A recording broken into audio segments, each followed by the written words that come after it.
Assalamualaikum warahmatullahi wabarakatuh. Terima kasih kawan-kawan dari media bahwa hari ini kita mengekspos beberapa hal tentang banjir periode kedua di tahun 2021. Ya, secara umum bahwa tutupan lahan di Kabupaten Hulu Sungai Tengah signifikan berkurang. Data satelit menyatakan dari 61% di tahun 2017 yang kita update pada tahun 2020 awal itu menyisakan 38%. Berarti ada 21% yang hilang tutupan lahannya atau jadi terbuka. Nah, ini tentunya membuat kita semua perlu menjadi titik perhatian tentang tutupan lahan di Kabupaten Hulu Sungai Tengah.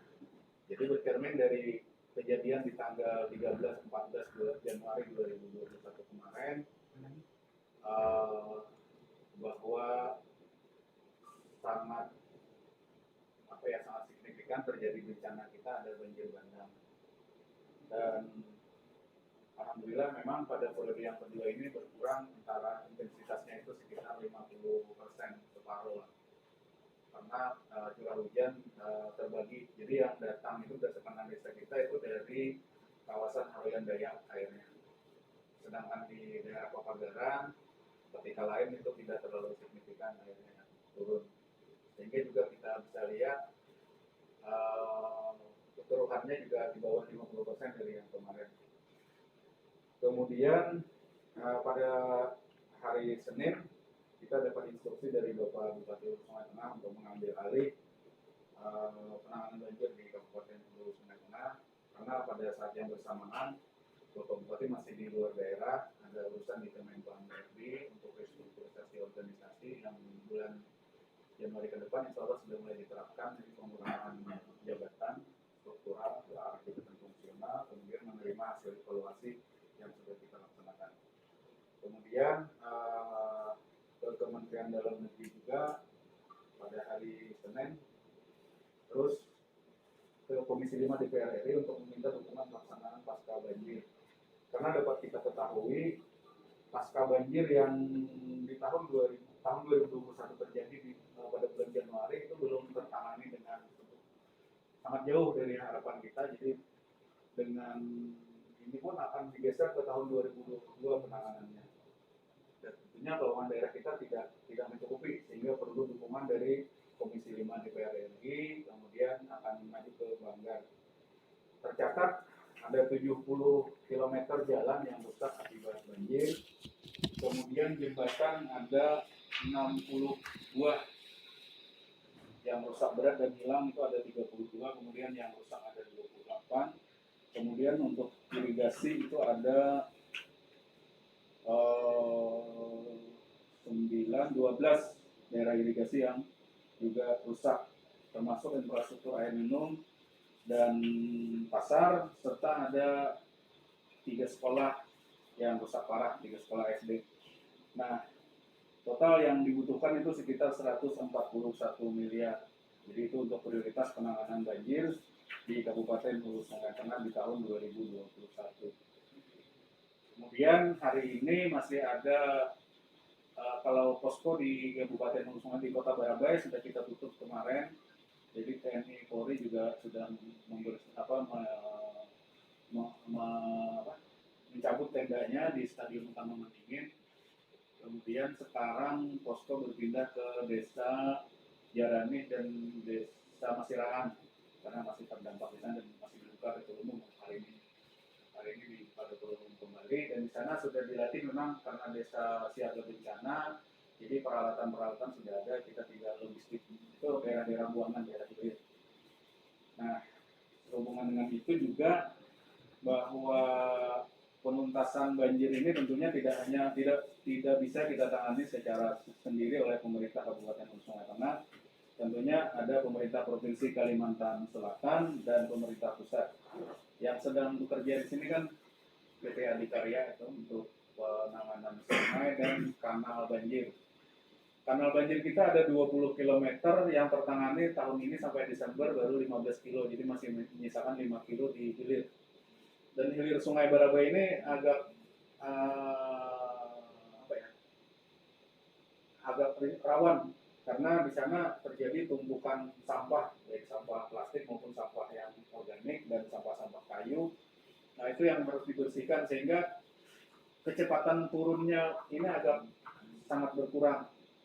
Karena kita lihat kemarin dari laporan dari Camat Labuan Amas Utara itu maksimal hanya 6 meter, padahal harusnya itu paling tidak 20 meter dengan kedalaman seharusnya itu sampai 10 meter.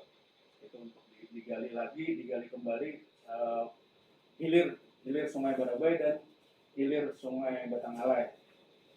Jadi secara holistik kemarin dipimpin oleh Bapak Bupati untuk penanganan kegiatan selanjutnya, dan kita melakukan review terhadap rencana induk penanganan banjir yang sudah ada sejak tahun 2000 yang lalu. Kita lakukan review kembali dengan memvalidasi data-data yang lebih update dan akurat untuk penanganan banjir. Kira-kira itu keterangan kita. Silakan, mungkin ada yang ingin ditanyakan. Terkait banjir bulan ini, apa program nyata jangka pendeknya untuk mengatasi banjir supaya tidak berulang lagi? Kemudian program itu kapan realisasinya, Pak? Yang jangka pendek, pertama yang pada saat bencana kita sudah simulasikan, jadi berdasarkan pengalaman bulan Januari kemarin, sehingga titik-titik evakuasi itu sudah kita tetapkan. Jadi misalnya Stadion Mendingin, kemudian beberapa tempat seperti di seberang Masjid Sulaha, tempat-tempat pengungsian yang sudah berfungsi. Jadi tidak terlalu panik lagi. Itu yang kontingensi. Kemudian yang program jangka pendek tentunya yang kita laksanakan menggali kanal banjir.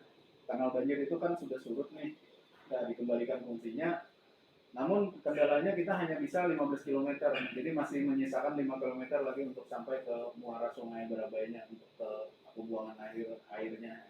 Jadi memang secara 15 kilo sudah mulai aman sampai lewat Pantai Hambawang, tapi yang dari sebelah Pantai Hambawang ke arah Labuan Amas Utara itu yang ke Danau Bangkalnya masih belum, karena itu kewenangannya di Balai Sungai, dan memang mereka akan kerjakan itu di tahun 2022 untuk melanjutkan. Jadi sampai Desember itu 15 kilo.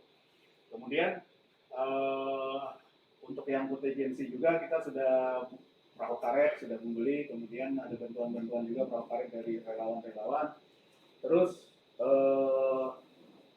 peringatan dini tentang adanya volume air yang tinggi. Jadi sekarang dari Titian Musang dipasang alat untuk itu. Kemudian ada 3 titik kita, jadi di alat Titian Musang, kemudian sama yang di Batangalai, Sungai Batangalai yang agak besar-besar ini. Itu untuk yang jangka pendek ya, termasuk pelurusan sungai, dan mungkin masuk juga jangka menengah, sedang diproses ini penetapan lokasi oleh BPN, ada sekitar 56 hektar itu untuk kolam regulasi yang di daerah Mandingin dan Munti, dan masyarakat sudah bersedia menjual, dan ini mohon dukungan kawan-kawan untuk mempublish ini sehingga ini bisa berjalan lancar sesuai dengan yang kita harapkan. Diharapkan bulan Desember itu sudah habis terbayar. Itu Pemkab ada sekitar 13,5 miliar untuk ganti rugi tanah, kemudian Pemprov Kalsel itu sekitar 15 miliar, jadi ada 28 miliar untuk ganti rugi tanahnya sekitar itu. Dan untuk konstruksi secara total keseluruhan sekitar 340 miliar, termasuk pelurusan sungai. Kemudian khusus untuk kanal banjir itu ada sekitar 280 miliar, itu multi-years. Jadi tahun 2022 ketika tanahnya siap akan dikerjakan. Jadi pelurusan sungai itu mungkin ada sekitar 20 eman, kemudian yang kanal banjir itu sekitar 280. Kira-kira itu yang ini. Kemudian itu tidak, karena di HST kan tidak ada juga proyek strategis nasional atau apa, jadi Bendung Bancur Hanau ini akan terus kita gelorakan untuk ke pemerintah pusat karena biayanya mega banyak itu kan sekitar 1,4 T untuk bendung Tanjung Anal. Jadi mungkin skala prioritas pemerintah pusat masih belum sampai ke bendung Tanjung Anal, cuman di kolom regulasi yang bisa disetujui karena nilainya di bawah ya katakan di bawah 300-an lah. Kira-kira itu. Pak, untuk sektor pasar Pak, kan di pasar saat ini masih tergenang nih, masih agak lambat tuh Pak turun dibandingkan di daerah lainnya. Nah, tindakan Pemkab untuk menyikapi hal ini agar tidak, jika terjadi banjir untuk tidak seperti ini bagaimana Pak? Jadi kalau berdasarkan analisa elevasi, gotnya atau pembuangan ke sungai itu lebih tinggi daripada elevasi pasar itu sendiri. Nah, sehingga ini kan memang ada pengurukan. Kemarin sedang diarahkan oleh Pak Bupati kalau perlu disedot gitu minimal untuk yang kawasan pasarnya. Jadi sedang kita pelajari. Kalau disedot juga mungkin yang dari yang lain akan lebih masuk, mungkin harus dibangun juga pintu air itu untuk menutup itu. Dan ini sedang didesain di tahun 2022 untuk serikat anggaran kita. Pak, masih terkait pertanyaan Jamal tadi terkait penanganan banjir jangka pendek, kan tadi disebutkan di wilayah hilir itu banyak raba atau ratik gitu Pak. Nah itu dalam jangka waktu dekat ada upaya untuk membersihkan Pak, mengangkatkan turunnya surutnya tuh lambat karena itu kan salah satunya. Ya, jadi kita kembali mengusulkan ke balai sungai, artinya itu sebagai titik akhir untuk titik buangnya itu memang untuk memperlancar itu. Jadi sisa kanal banjir 5 kilo, kemudian muara sungai Barabainya itu sekitar 5 kilo, jadi 10 kilo lagi yang harus diindikan. Dan itu daerah danau itu harus pakai ponton ekskavatornya, tidak bisa ekskavator biasa.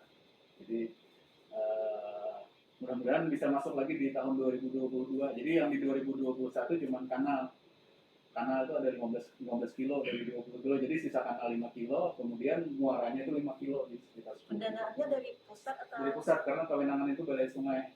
Sudah termasuk untuk mengangkat ratik ini? Nah, walaupun kita sebenarnya kita dalam skala kecil bisa, tapi misalnya yang yang skala kecil-kecil lah, dan itu memang untuk kewenangannya sudah kewenangan pemerintah pusat untuk mengatur sungai, balai sungai dalam hal ini. Itu kan dari das barito ininya, jadi kan masuk ke satu authority. Pak, untuk normalisasi sungai Barabai sendiri Pak, apakah ada diprogramkan untuk program jangka pendek sendiri dari pemerintah daerah? Ada melalui dinas PO di sumber daya air itu pembersihan sampahnya, jadi rabanya, namun dananya juga tidak terlalu besar, itu sekitar yang maksimal 20 miliar. Jadi kemungkinan paling membersihkan supaya agar lebih lancar saja. Tapi kalau untuk membongkar, kan sekarang terjadi delta tuh, ada pulau-pulau di tengah sungai yang akibat sampah kemudian menumpuk jadi lumpur, dan jadi endapan, dan itu akan membelah sungai lebih lebar. Nah itu kita desain juga beberapa lah sesuai kemampuan kita dengan peralatan yang tersedia di kita. Untuk itu Pak, jaminannya kepada warga nih Pak, supaya warga tidak was-was lagi ketika hujan deras lebat sehari kota kembali tergenang. Dari pemerintah daerah sendiri bisa nggak menjamin kalau misalkan nanti akan hujan turun lagi, warga tidak usah was-was gitu, karena program kita sudah mulai jalan, sungainya sudah mulai lancar. Bisa nggak pemerintah daerah? Kalau ini kita hanya memberikan ini ya, bahwa informasi ini lebih cepat tersebar seperti yang saat ini dibanding yang kemarin yang di tanggal 13. Jadi sekarang tuh kan begitu alat kita berbunyi di Tian Musang, di alat di mana gitu, kita sudah sebarkan dan diumumkan di masjid-masjid dan langgar.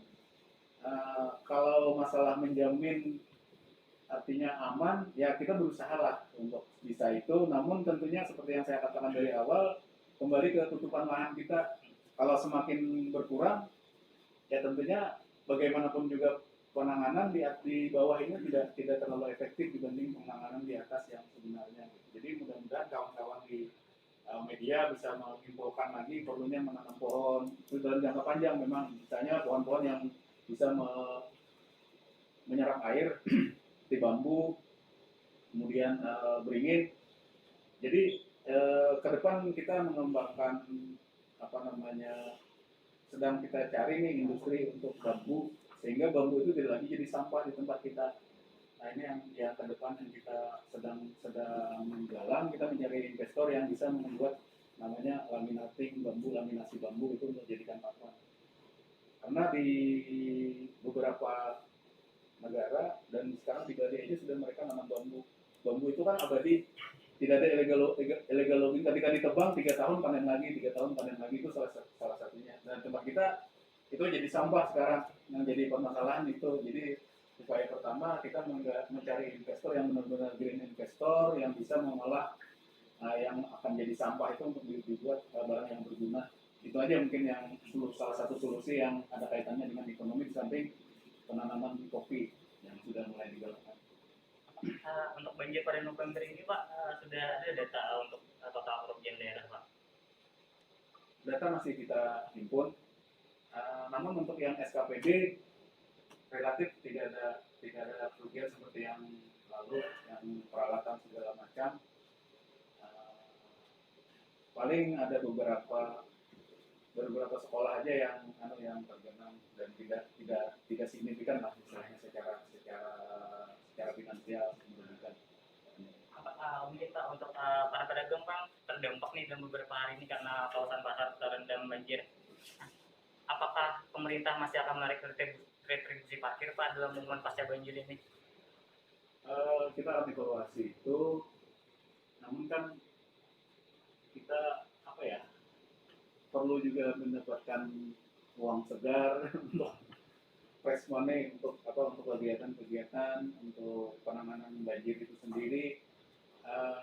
Kalau pedagang sih sebenarnya khusus untuk pedagang kan di luar ini pedagang ada beberapa dispensasi memang yang kita berikan untuk untuk parkir khususnya di pasar Keramat Barabai. Pak, terkait dana penanggulangan bencana, Pak, di 2021 tuh berapa sih yang dianggarkan Pak, dan yang diusulkan di 2022 tuh berapa? Jadi dari 141 miliar yang kebutuhan dana kita ini, yang bisa kita munculkan baru sekitar 25-30%. Jadi 141 anggarannya 141 kebutuhannya. Kebutuhannya yang dianggarkan itu untuk penanganan banjir di luar yang BTT ya. Kalau BTT kan lain lagi. Jadi yang untuk infrastruktur khusus itu masih dalam proses di DPRD, itu berkisar antara 40 sekian miliar yang untuk penanganan banjir, jembatan, jalan, kemudian termasuk yang dapat rumah pengganti itu Pak. Nah itu masih 21 orang yang tertinggal. Jadi persoalannya adalah ketika validasi data pada saat itu mungkin, nah ini perlu juga disosialisasikan ke masyarakat bahwa data itu penting. Sehingga ketika didata, pada usahain asik berburu bantuan yang lain, mungkin asik bukan berburu mencari bantuan yang lain, sehingga pendataan ini tertinggal. Jadi ada 21 buah rumah yang tidak masuk dalam list BNPB nasional untuk ganti untuk hunian, untuk pembangunan hunian yang 50 juta per orang itu. Nah jadi ini agak tertinggal. Jadi memang sedang kita usulkan lewat APBD untuk menangani. Jadi sehingga kepada masyarakat juga nantinya kalaupun terjadi, mudah-mudahan tidak ya terjadi bencana lagi. Nah itu begitu pentingnya data gitu.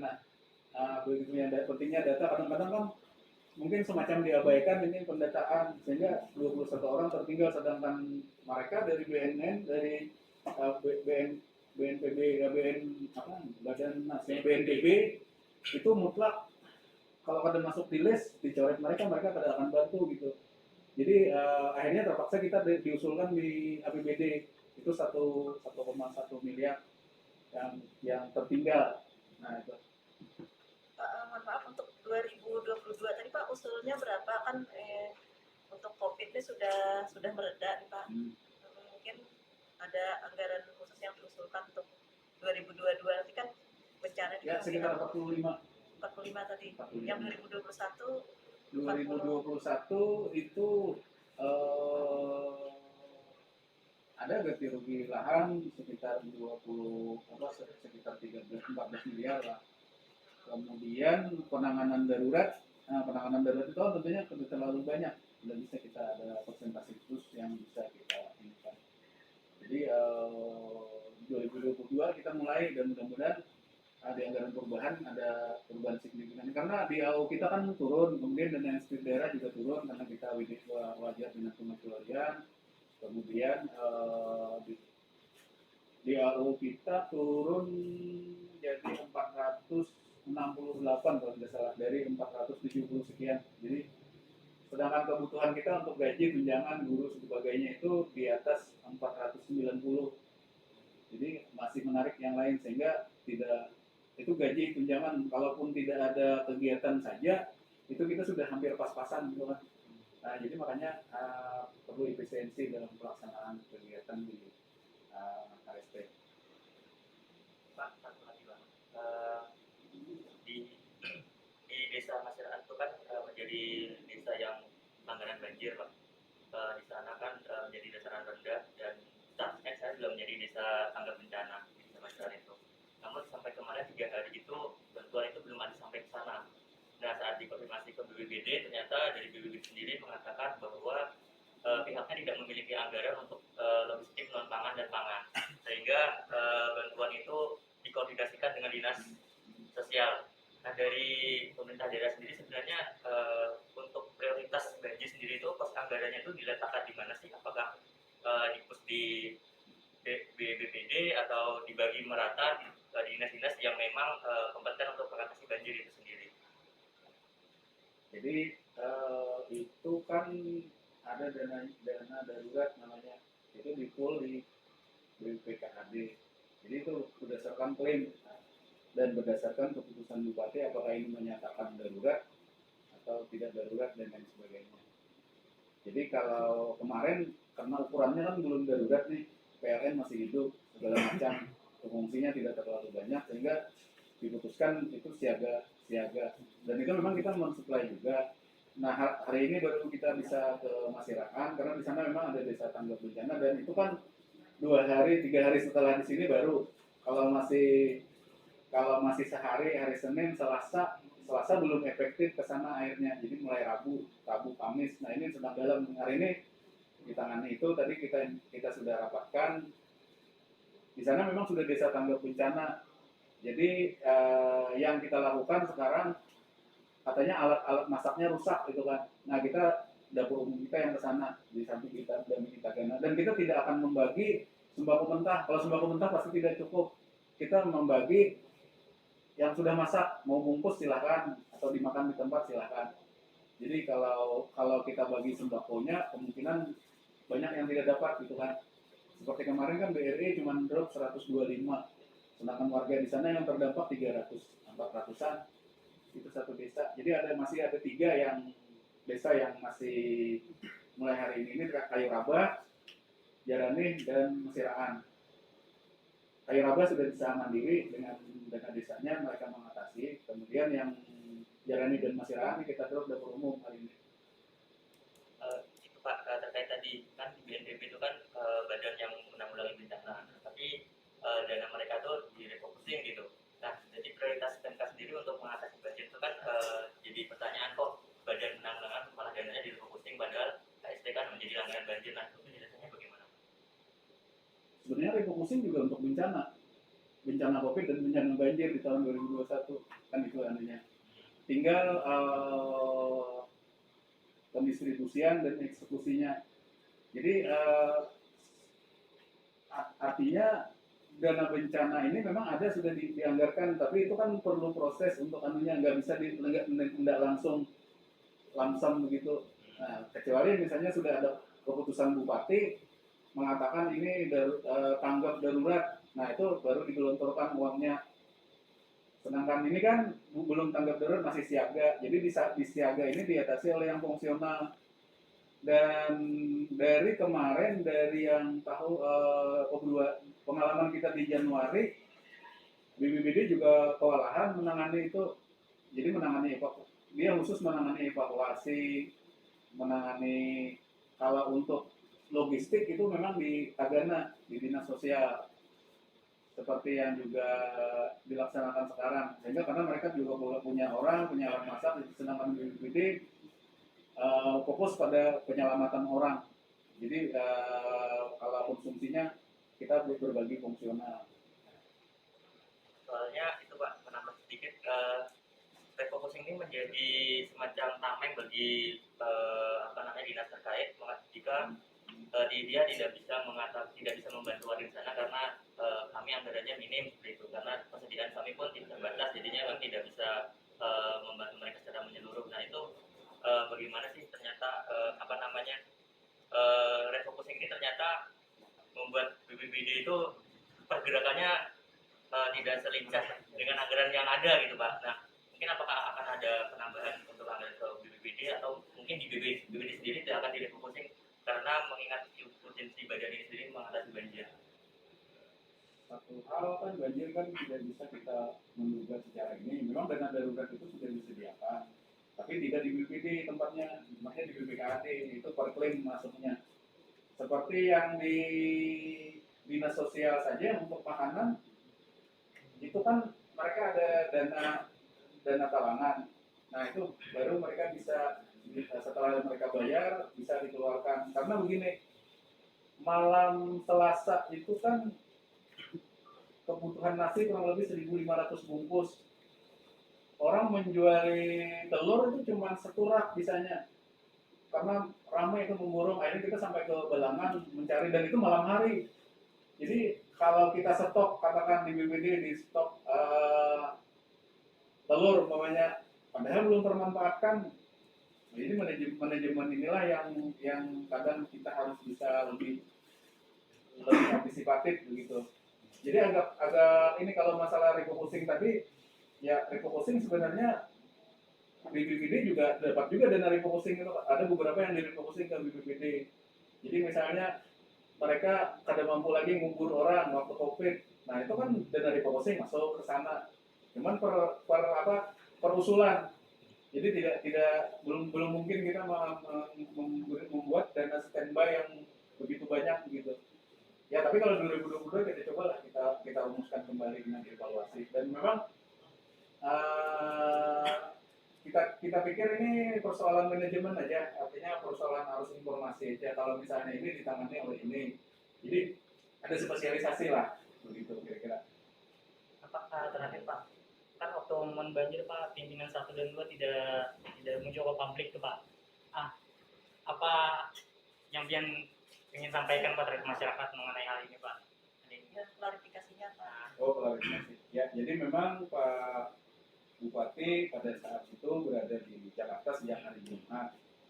Hari Jumat itu menerima evaluasi Kemenpan RB tentang laporan akuntabilitas kinerja, dan kalau Bupati hadir ke sana itu poinnya naik, dana insentif daerah akan bertambah. Itu aja titik poinnya, sehingga diperlukan Bupati hadir di situ. Nah, terus hari Senin di Kemendagri untuk minta rekomendasi kembali tentang penyederhanaan jabatan dan reformasi birokrasi untuk efisiensi. Untuk yang pelepasan jabatan eselon 4 kan akan dihapus. Jadi itu perlu lebih intens lagi berkomunikasi. Dan pada hari yang sama itu dengan Komisi 5 DPR RI, dengan Ibu siapa yang dari Jawa Tengah itu. Nah, jadi pengusulan untuk yang 141 ini, dan termasuk yang ditanyakan tadi yang tentang Sungai Barabai, yang segala macam, nah itu untuk dibawa di Banggar. Jadi di Kementerian PO sudah sudah clear, tapi kan kita harus ada juga silaturahmi dan pembicaraan dengan Komisi 5, karena yang membahas tentang kepiluan itu nanti Komisi 5, dan Komisi 5 akan membawa ke Banggar. Jadi mudah-mudahan ini tercecer gitu untuk yang di 2022-nya. Itu yang 141 dan termasuk 5.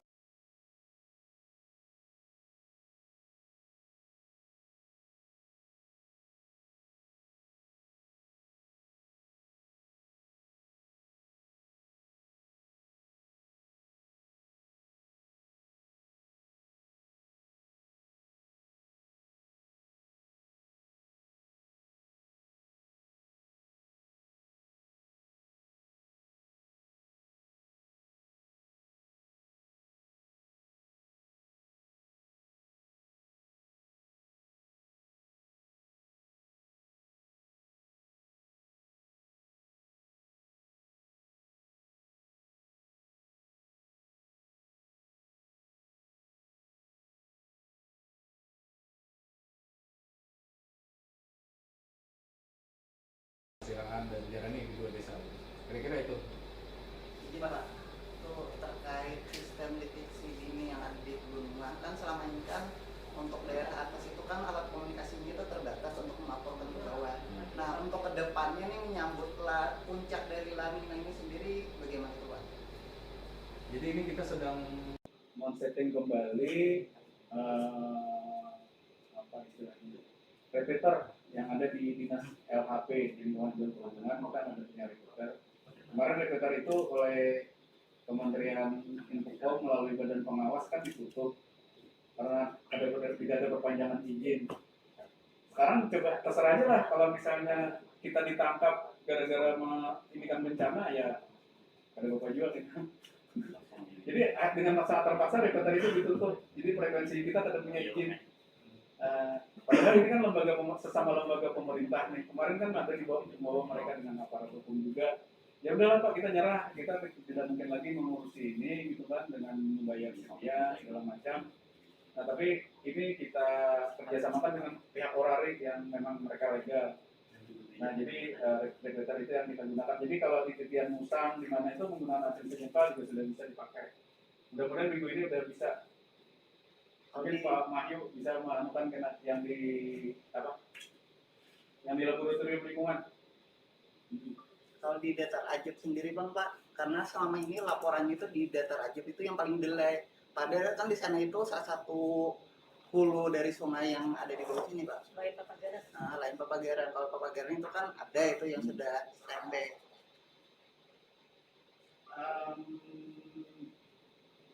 Ke apa namanya, tantangan kita sumber daya manusia ya. Kalau di daerah Kotika lain kan ada beberapa kader-kader yang sudah bisa dilepas lah. Nah ini kita coba lagi cari kawan-kawan relawan di situ, karena tidak mungkin kita menempatkan orang di situ gitu kan, sehingga kita butuh orang Datar Ajab sendiri lah yang bisa bekerja sama dengan kita. Kira-kira. Dave. Assalamualaikum Mas. Yang berkaitan dengan program-program pemerintah dalam penanganan banjir, belum mendengar tadi ini terfokus kepada daerah hilir sungai. Jadi untuk penanganan di hulu sungainya itu program apa saja yang sudah dilaksanakan dan yang akan dilaksanakan, karena kelihatannya banjir ini bukan di hilir sungainya yang rusak, ini hulu sungainya yang rusak. Hulu sungainya, jadi hulu sungai yang perlu diperbaiki, bukan hilir sungainya yang diperbaiki. Kemudian yang pertama Pak, yang kedua ini kan kita ini baru memasuki musim penghujan, baru memasuki awal dari perubahan cuaca. Itu besar kemungkinan di bulan-bulan berikutnya akan terjadi lagi hal yang seperti ini. Nah, kira-kira apa saja yang sudah dipersiapkan pemerintah daerah untuk menangani musibah-musibah yang seperti ini gitu kan? Karena masyarakat kita sudah cukup jenuh dengan kejadian-kejadian musibah banjir dan lainnya. Kemudian ini mungkin goyoran aja Pak. Eh, Kemana Bupati kita hari ini dan kenapa Bapak yang menyampaikan press conference ini? Padahal mungkin Bupati ada di tempat gitu kan.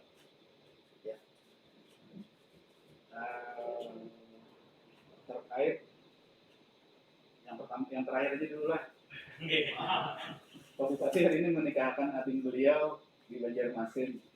Jadi menganukan ke kita untuk hari ini mungkin jam 10 nih, jam 10 pernikahan di rumah beliau, di rumah orang tua beliau, adik beliau si Anggi dengan Pak Asma Fikran di Banjarmasin. Itu satu persoalan, jadi mohon izin beliau. Kemudian kita sepakat hulu sungai, dan itu ada hubungannya dengan lanina dan ada hubungannya dengan illegal logging. Kawan-kawan lah mengekspos illegal logging ini kayak apa gitu. Dan itu terus terjadi. Kita udah berupaya ini, memang berbicara kewenangan, setelah kewenangan kita serahkan ke Pemprov, dia bukan berarti menyalahkan Pak. Kewenangan itu kan sekarang adanya di Pemprov dan di pemerintah pusat. Untuk di atas, untuk di hutan, termasuk untuk perkayuan dan lain sebagainya. Jadi ini yang tantangan bagi kita seberataan. Tutupan lahan tadi kan tinggal 28% dari 31% dari 60 sekian. Nah jadi ini tantangan bagi kita gitu seberataan. Dan memang jujur penyakitnya itu di hulu. Andainya di hulunya beres. Nah, tapi kewenangan ini kan sekarang ada lagi kita kewenangan di bidang kehutanan, di bidang pertambangan, kemudian kita lihat juga ya logging akan terus terjadi. Nah, ini anunya kenapa daerah Batangalai Timur lebih stabil airnya dibanding daerah hulu sungai Antakan sini. Nah, itu kan bisa kita lihat.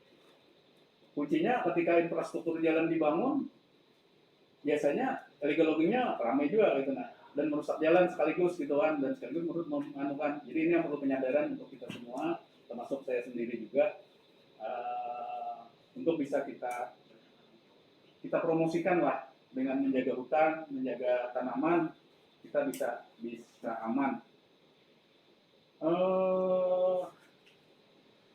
Tentang mengantisipasi lanina, ya sudah beberapa prediksi kita selalu sosialisasikan ke masyarakat, siap-siap. Karena bagaimanapun juga, kalau arus hujannya yang tetap seperti kemarin, ya tetaplah kita akan jadi seperti itu. Cuman minimal kita kayak di hilir tadi kan mempercepat pembuangannya supaya jangan terlalu lama genangan, nah sehingga itu bisa diatasi. Hulu sungai sendiri, mungkin Pian bisa konfirmasi ke Pak Erik, itu orang Banjar. Jadi beliau kemarin dalam satu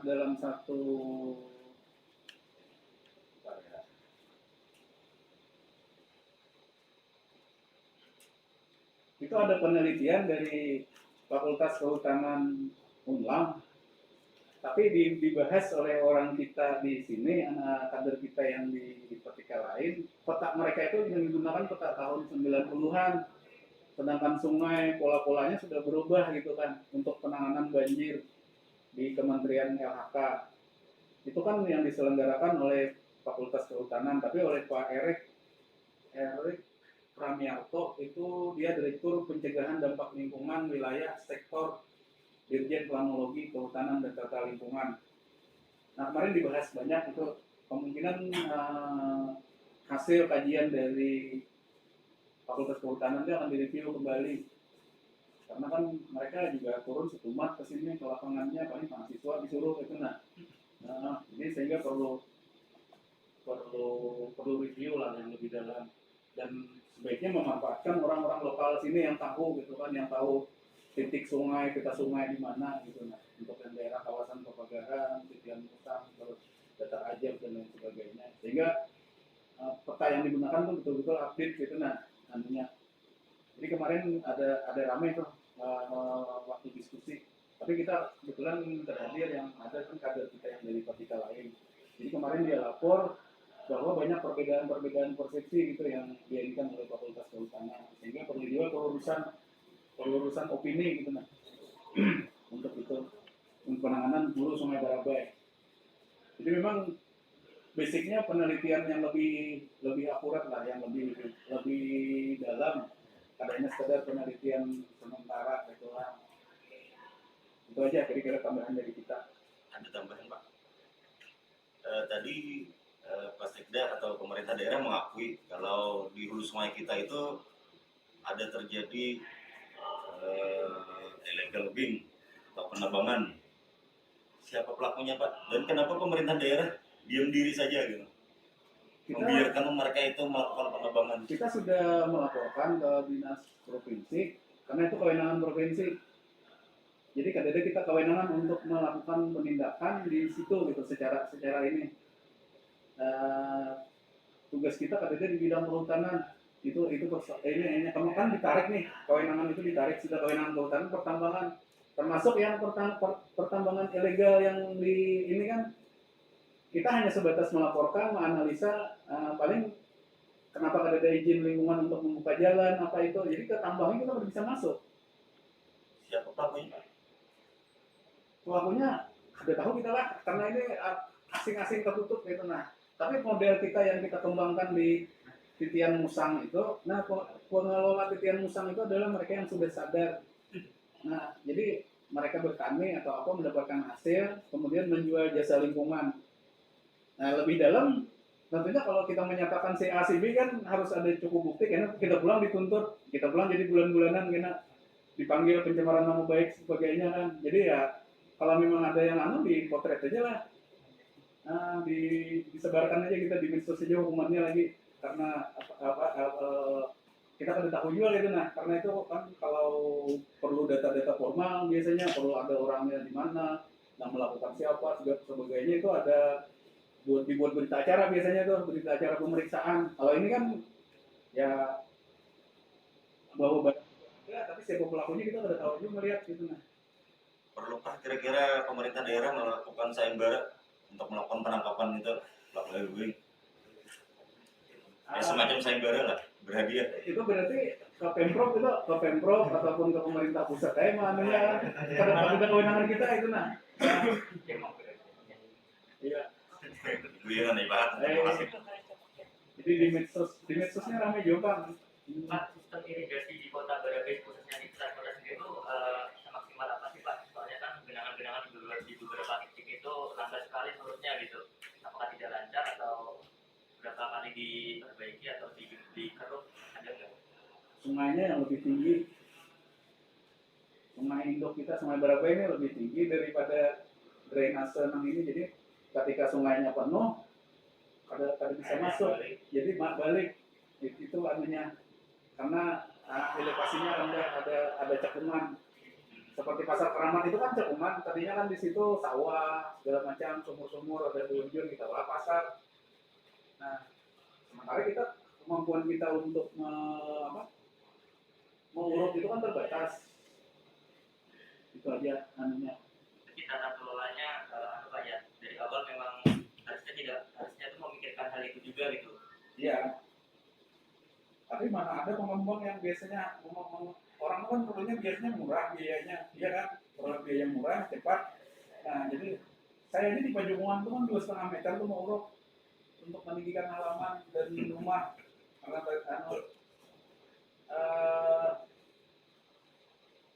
drainase yang ada ini kan sebenarnya dibuat Belanda, asalnya induk drainase kita ini yang di belakang, di bawah kemasan, di bawah kantornya di drainase. Nah, oleh Jundik itu sudah dibuat, dirancang. Tapi ketika ketinggian airnya lebih tinggi, kan bisa buang, justru balik gitu nah.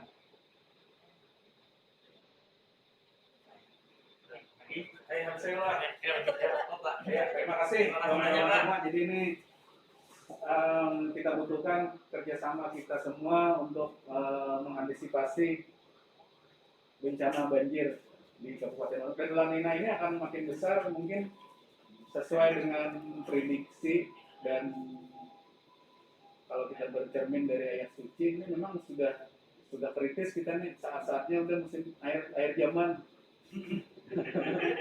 Artinya kadang-kadang kita membunuh diri sendiri gitu, nah kita sebagai orang yang tapi kita melakukan hal yang kerusakan. merusakkan. Nah itu yang menjadi anunya, ketika kita merasa bagian dari itu, kita banyak berganti peran lah ya. Jadi saya sebutin peran ini cukup sudah. Terima kasih. Assalamualaikum warahmatullahi wabarakatuh. Waalaikumsalam.